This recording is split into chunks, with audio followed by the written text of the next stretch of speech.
Thank you so much. Dear Gitana, thank you first of all for invitation.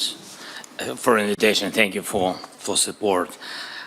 This is a special moment. On the one hand, Russia has launched its summer offensive, but on the other hand, they are being forced to engage in diplomacy. And this is both a challenge and a real opportunity for us all, a chance to try to end this war. First, as before, our top priority is supporting our defense, and I'm grateful for all the support packages and for every investment in weapons production in Ukraine and for the development of production in your countries as well. Europe, together with America, has better weapons than Russia. We also have stronger tactical solutions. Our Operation Spiderweb yesterday proved that Russia must feel what its losses mean. That is what will push it toward diplomacy. And when Russia takes losses in this war, it's obvious to everyone that Ukraine is the one holding the line, not just for itself, but for all of Europe. Ask your intelligence, what is Russia planning this summer in Belarus? If they are bold enough to prepare attacks from there, then we need more strength together. And right now, that means strengthening Ukraine so we can stop this war and prevent it from spreading. That's why weapons production matters. Ukraine can cover up to 40% of its weapons need with domestic production, but this requires stable funding. Our operations show how much impact investments, especially in drones, can have. And we still urgently need air defense, especially Patriot systems and missiles for them. Each of you knows what we need and what you can do to help. Decisions are needed. Second, we must do abducted children, and all key issues can be resolved at the level of leaders. And if Russia undermines even this initial agenda, and if the Istanbul meeting brings nothing, that clearly means strong new sanctions are urgently needed from the EU's 18th package and from the United States, specifically the strongest sanctions President Trump promised. Sanctions should hit Russian energy, especially oil and tankers, price caps, of course, and also Russian banks and the financial sector overall. Third, the United States. Thank you to everyone doing everything possible to keep the bond between Europe and America strong. We need the support of President Trump, the US Congress, and the American people. Whatever happens in global competition, it is our shared duty, Europe's, America's, and everyone who values freedom, to defend it together. We need as many points of connection as possible, including at the NATO summit this June. And one of the key principles of European security is that Russia must not have veto power over NATO decisions or influence over the alliance or its members. That principle must remain in place. Euro-Atlantic security is a business of Euro-Atlantic nations. Putin chose to stand against Europe, so he has no place in deciding its future. And that must not change. It's important to confirm at the NATO summit in June that the allies stays strong and that Europe will not give up its own security. And of course, I would also like to discuss the details of our work within the coalition of the willing and the security guarantees as well. We need to make this coalition strong, but we'll talk about that, I think, behind closed doors. Thank you so much again. Slava Ukraini. Героям слава.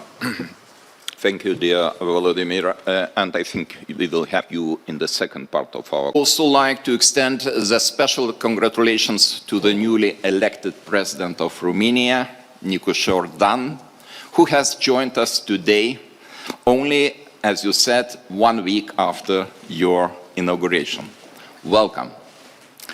Over time, we have seen the Bucharest Nine became an essential link that brings the region countries closer together. Today's meeting, with participation of our Nordic allies and Ukraine, reflects the growing pressure on NATO's eastern flank and our response to it. Our response is to widen and deepen the cooperation on security and defense from far north and to the Baltic Sea and to the Black Sea. Given the full complexity of the present situation, I am particularly glad to welcome here in Vilnius the NATO Secretary General Mark Rutte and the President of Ukraine, Volodymyr Zelensky. Dear Mark, I commend your dedicated efforts to coordinate the Alliance's response to our common threats along the lines set in Madrid, Vilnius. So much, Gitanas, President Nozeda, and it's great to be back in Vilnius. And thank you for hosting the summit together with the Nordic countries. Indeed, since 2015, this group has been a driving force for greater cooperation and stronger defenses on the eastern flank. I'm delighted that the Bucharest Nine is growing to include the Nordic Five.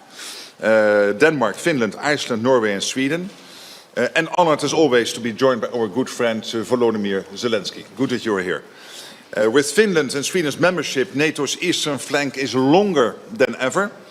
And thanks to the contributions of all NATO allies, it is also stronger than ever. Demonstrating our unity and resolve, we have enhanced NATO's presence on land, at sea and in the air. We are increasing the number of forward land forces into 9 now, 9 allied nations, because also Finland will now be included, which is very good news. And we have stepped up NATO's presence, including through Baltic Sentry and Southern Shield.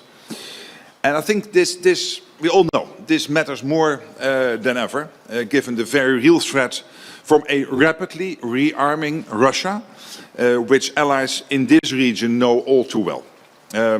Our discussions today come at a crucial time.